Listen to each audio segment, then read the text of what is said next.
Hey y'all, my name is John, and today I'll be covering the importance of wetlands. Now, to break up the monotony of there being two similar presentations, I put a bit of a spin on this. Instead of spending a majority of the time focusing on the negative aspect and why wetlands are disappearing, I'm going to focus on providing information on as many wetland variants as possible. You'll notice the format is broken down into two parts. Part 1 covering description, type, and function, while Part 2 will be covering some plants and animals typically seen in these areas, or more specifically, flora and fauna, because it sounds fancy. Side note, I put goofy cat pics in some of the slides to help capture attention, so have fun finding all 17 cats. It's not too hard since they're not super hidden. So, wetlands. What are they? Simply put, they are areas in which water covers soil or rests near the top of soil year-round or for extended periods of time.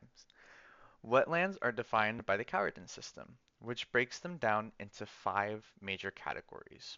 The first category being marine, or any wetland that is saltwater based. So this will typically be our salt marshes, seagrass beds, and mangrove swamps. Number two is estuarine. This will be anywhere where freshwater and saltwater mix, so think of a river running into a coastal or bay area. Actually, this top part right here, that would be considered an estuary. So this also will be mangrove swamps for the most part, since they're located right there on coastlines. For a third category, it'll be lacustrine, which is any wetland found along lakes or near their margins. Number four will be palustrine, which is inland, non-tidal, and features various different types of foliage. And for our final category, it'll be riverine, located typically near rivers, streams, and floodplains. In the photo to the right, this mainly is a riverine type of wetland. You can see that as the river winds, it runs into the foliage in these areas. You can see little segments of it breaking through, and in these larger parts, these would be considered wetlands. So, for our first wetland, we're going to be talking about marshes. Isn't this such a beautiful landscape with its urbanized area on the horizon? Gotta love nature. Anyways, so marshes are defined as wetlands that are continually inundated with water. They are characterized by emergent soft stem vegetation and adapted to saturated soil conditions. There are many different kinds from the prairie potholes to the Everglades. All types receive most of their water from surface water.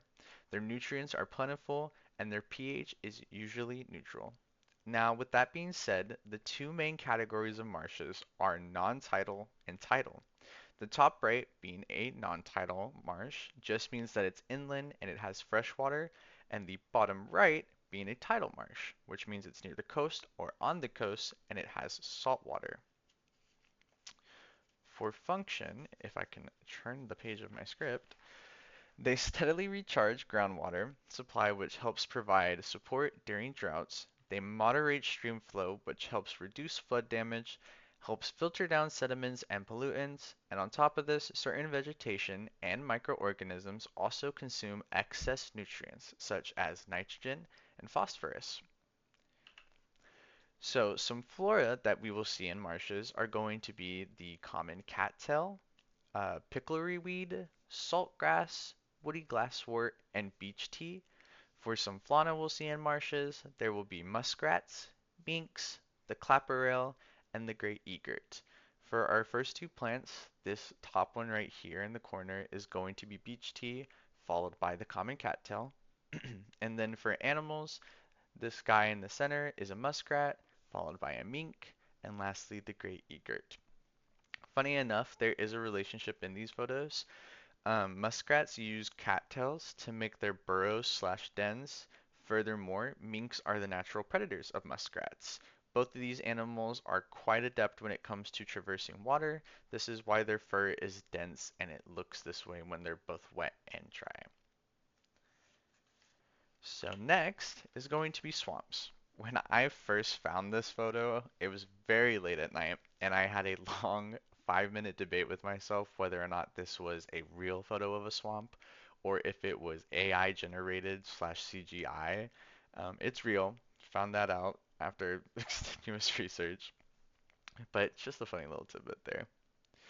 So swamps are any wetland dominated by woody plants. There are many different kinds of swamps ranging from the forested red maples to the extensive bottomland hardwood forest. Swamps are characterized by saturated soil during the growing season. They contain highly organic soils that form a thick, black, nutrient-rich environment for growth of water-tolerant trees. Now, the two main categories of swamps are going to be forested swamps, which is this top right photo. This is going to be any environment that is dominated by trees. And then for our second type is going to be shrub swamps, the bottom right photo, which is going to be any environment that's typically dominated by shrubs. For functions, swamps play a vital role in flood protection, excessive nutrient removal through carbon sequestration, which is really important, and we will get to that eventually. They're high in productivity, which leads to high species diversity, and valuable timber can be sustainably harvested as building materials. Lastly, they have rich deposits of alluvial soil from flooding, or floods, which is basically soils formed from sediments like silt, sand, and clay. So some plants that you'll see in swamps are going to be skunk cabbage, buttonbush, willow trees, and western hemlock. For some animals, they're going to be river otters, the pronothotary warblers, American crocodiles, and American alligators. So for our first two plants, this first one here is skunk cabbage. It gets its name from when its leaves bruise, it produces an odor that's similar to skunk spray, and then these are willow trees. For animals, this top left one is going to be your river otter. This is one of the only photos I could find of them where they didn't look absolutely vicious. And then this far right one is going to be American alligators, and this bottom one is going to be American crocodiles. Swamps are actually really important habitats for American crocodiles because they offer sanctuary to an endangered species. So our next wetland is going to be bogs. I think it's kind of important to point out that a lot of wetlands do share a lot of similar qualities when it comes to their function. You will see that bogs and the next wetland to come are also really similar with some differences here and there. I'll try my best to point them out. But in the meantime, bogs are one of North America's most distinctive kinds of wetlands. They are characterized by spongy peat deposits, acidic waters, and a floor covered by a thick carpet of sphagnum moss. Bogs receive all or most of their water from precipitation. This leads them to be low in nutrients needed for plant growth, a condition that is enhanced by acid-forming peat mosses. Bogs mainly form as sphagnum moss grows over a lake or pond and slowly fills it, which this is called terrestrialization. I hope I said that right. Terrestrialization. Yeah. Or bogs can form as sphagnum moss blankets dry land and prevents water from leaving the surface, which is called polutification. So much easier to say. The two primary categories is going to be the northern bogs. They have low temps and short growing seasons. Shocker, they're found in northern regions. And moccasins, which are dominated by trees, shrubs, and usually no standing water present. These ones are going to be more typically found in the southeastern regions of America. For functions, they prevent downstream flooding by absorbing precipitation, supports a very diverse amount of plant life, and provide habitats to animals threatened by human encroachment. So, for some of the plants that we're going to see in bogs, it's going to be the northern pitcher plant, sphagnum moss, blueberries, and Labrador tea. For some of the animals we'll see here, that's going to be the great gray owl, eastern mud salamander, black bears, and red cockaded woodpecker. So for plants, this top one is Labrador tea, and this is sphagnum moss. For animals, this is the cockaded woodpecker, great gray owl in this top right corner, and the bottom one with the little guy with the buggy eyes is going to be our eastern mud salamander. So sphagnum moss is actually really important to bogs and our next wetland for two important reasons. It is a natural flood mitigation system, and two, its ability to store water and carbon, which helps combat climate change. So this would be carbon sequestration. You'll notice that a lot of wetlands, even if they don't have sphagnum moss, have the ability to do carbon sequestration, which is helping retain some of that carbon that's been pumped into the air. It's a really good way of helping combat climate change, and it's one of the reasons why wetlands are so greatly important to us. On top of this, you'll notice that there's more foresty animals in this, such as, the great gray owl, black bears, and then there was even deer when I was looking into it. These types of wetlands are typically more located in wooded areas. You will find a lot of these, honestly, in national parks around America. So yeah, kind of cool. Okay, next is fens. So this one is also very similar to bogs because they are yet again located in woody areas, um, national park type stuff. But fens are peat-forming wetlands that receive nutrients other than precipitation, usually from upslope sources through drainage from surrounding mineral soils and from groundwater movement. So there's one difference. And then one of the other ones is that they are less acidic and higher in nutrient levels, therefore support a much more diverse animal and plant community. So fens do have a lot of mosses that grow in them, but sphagnum moss is not one of the main ones that grow there, and sphagnum moss thrives off of that very acidic soil and water. So for different types of categories of fens, there's only fens, just one type, so that makes it really easy. Yippee! For functions, fens, like bogs, provide important benefits in a watershed, including preventing or reducing the risk of floods. They improve water quality and provide habitat for unique plant and animal communities. I thought it was really cool when I was learning about them improving water quality because they get their waters from mineral soils and groundwater. It's very pure water, actually. Obviously, there's still some risk with drinking it because it can be stagnant here and there and less flowage. But for the most part, it's pretty pure. It's important to also point out that bogs and fens are so crucial due to them being peatlands, which provide so much for humans, plants, and animals. It can take up to 10,000 years for them to form naturally. So this is yet again another reason why they're so important, especially here in America. So, for some plants that you will see in fens, there is going to be the showy lady slipper, slender green feather moss, there's a moss right there, cuckoo flowers and asters. For animals, you're going to see some dragonflies, gardener snakes, yellow wagtails, and the natterjack toad. So for our plants, this top one right here is going to be the cuckoo flower. This bottom one is going to be an aster. Both are wildflowers for those curious. And then for animals, shocker, this little fella here is the yellow wagtail. This is going to be your dragonflies and then your natterjack toads. So I wanted to include one more wetland, that being mangrove swamps. Now, did I want to include this just to make a Minecraft joke? Yes, because of the timing of it, but also mangrove swamps are incredibly important, and I will get to the reason why here in a second. But this is what mangrove swamps actually look like. So they are coastal wetlands found in tropical and subtropical regions. They are characterized by halophytic or salt-loving trees, shrubs, and other plants growing in brackish to saline tidal waters, often found in estuaries and are infamous for their impenetrable maze of woody vegetation. This is obviously a swamp, so it's a type of swamp, so there's no different variants of mangrove swamps. It's a lot of swamps to say. The only difference is the type of mangrove. There is white, black, and red trees. That is the only difference that comes with these. So for function, they provide natural infrastructure to help protect nearby populated areas by reducing erosion and absorbing storm surge impacts during extreme weather events such as hurricanes.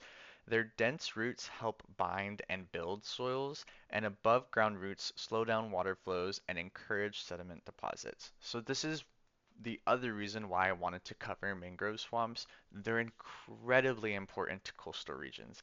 And you can find a lot of mangrove swamps on the Gulf of Mexico and southern Florida. So all around this coastal land from Louisiana, Mississippi, all the way down to southern Florida, there is mangrove swamps and they provide so much for us. Obviously, one of the biggest things we have to look forward to as a coastal community is hurricanes and tropical storms.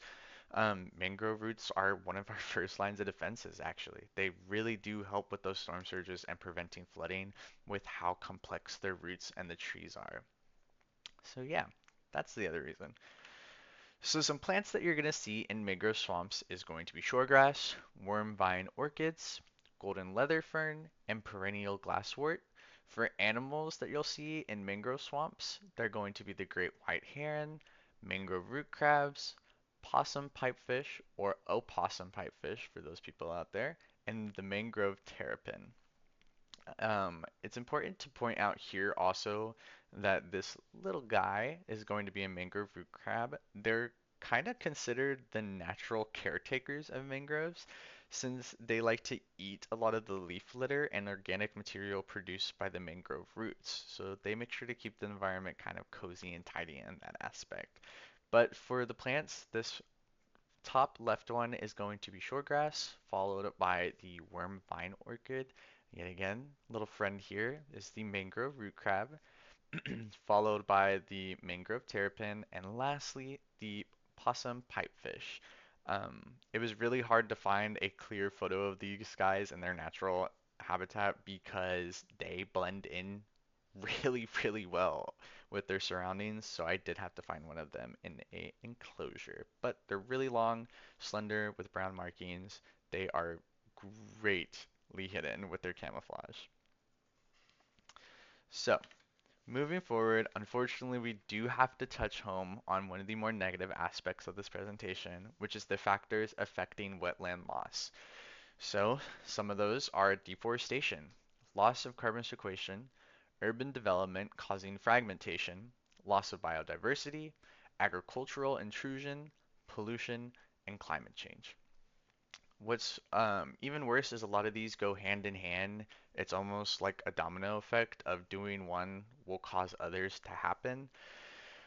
Deforestation and fragmentation, along with agricultural intrusion, go hand in hand for the most part. Obviously, with deforestation, it destroys the habitats by over harvesting a lot of the trees in the areas. So, forested swamps get affected by this. Um, any bogs that are surrounded by large trees and any marshes that have trees around them, they have been harvested way too quickly and at an excessive amount that there is almost little to no trees left in these areas, which then pushes or allows the intrusion of agricultural regions, which for agriculture, they will do even worse by draining the wetlands of their water to make it more pliable for planting. And then for fragmentation, obviously this is going to be when cities or residential areas are built in wetlands. So a good example of this is imagine this at a wider scale, this middle photo, and it's cut into three sections. For the 2/3 quarter, somebody comes and builds a city residential area, whatever. But the 1/3 and the 3/3 quarter are still left as wetlands. Unfortunately, that is incredibly harmful to wetlands because one, it pushes some of the animals out of their natural habitats. It can also kill off a lot of the vegetation in that area, which this can then lead to more competition in the food chain, which then leads us into loss of biodiversity. With less resources available, animals will become more competitive and it will put more of a demand on both the plants or the herbivores or the carnivores too. Um, what's worse is when there is deforestation and this loss of habitat, we can see loss of an entire species, which can send the ecosystem into a spiral. So a good example of this, say we have our common cattail, our muskrat, and minks. Say the minks just go extinct. They were harmed too much in the deforestation or the fragmentation, and all that's left is the common cattails and the muskrats. Well, the muskrats will multiply at alarming rates, and this will lead to them harvesting and eating and grazing and using common cattails for their dens and burrows as a food source too, to an excessive amount. It will push that plant out of extinction, and then eventually the muskrats themselves will suffer from that. Vice versa, say the muskrats died, the common cattails would start to grow like nobody's business, and the minks would starve to death slowly but surely. So, unfortunately, a lot of these factors do tie in together. Obviously, with urban development causing fragmentation, a lot of urban areas do produce a lot of pollution, unfortunately, or if it's an industrialized sector being put into place, this will then put harmful pollutants into the air, but this also allows certain places to dump waste into the waters or into these lands, and it is another thing that speeds up climate change. And obviously, with the wetlands shrinking in size or being completely drained out, it's harder for them to provide carbon sequestration, which would be used to combat pollution and climate change. But with the loss of that, it would only speed up and be more harmful. So, unfortunately, with these factors, anytime one of them is put in place, sadly another one shortly follows it, which is completely awful. It's a double-edged sword. Yes, we get materials or land for the high food demand these days due to population growth, but then we see worser things follow suit with it. But with that being said, there is good ways to go about certain things, like the harvesting trees. We learned earlier that swamps provide a sustainable, renewable tree source for us. We just don't need to do it in excessive amounts. And then obviously, yet again, with carbon sequestration, if we can just help maintain these preserves, um, we'll have a better way of combating some pollution problems and climate change. But yeah, so that's the negative part. But that also brings us to the end of our presentation. I wanted to end this with a quote and then some speaking. So for the quote, it's by John Lubbock, and he says, "Fresh air is as good for the mind as for the body. Nature always seems trying to talk to us as if she had some great secret to tell, and so she has." I'm going to yap here just a tiny bit. Here's a summary of what I said for those of you who don't want to listen. But basically, I hope that my presentation speaks for itself. I really wanted it to show the beauty in wetlands and just how important they are to us, or more specifically, not even to just us, they're important to both animal and plant life. You know, wetlands aren't just some scenic place that we can go visit, they can serve as educational centers for further scientists and kids who want to learn and love nature. But on top of this, they're great for providing habitats and sanctuaries for lots of different animals. We saw with bogs and fens that there's animals that go and live in these places due to human encroachment, and some of those are black bears and deer and great gray owls, some things that you probably never would think would be in a wetland. But that is what wetlands are. They're amazing, they're awesome, and yet again, just I really do hope that my presentation spoke for itself in the aspect of what they are. They have so much to offer, and it's important that we do work to protect them and educate ourselves on what they are, where they're located, and how they fit into our communities.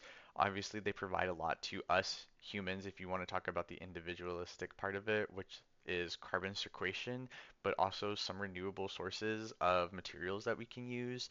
But unfortunately, we do harm them, but I just hope that we can work to better control that urge and learn to coexist with nature. But with that being said, that is my presentation on the importance of wetlands. And here is my works cited. I hope you guys enjoyed the cats. Thanks so much for listening.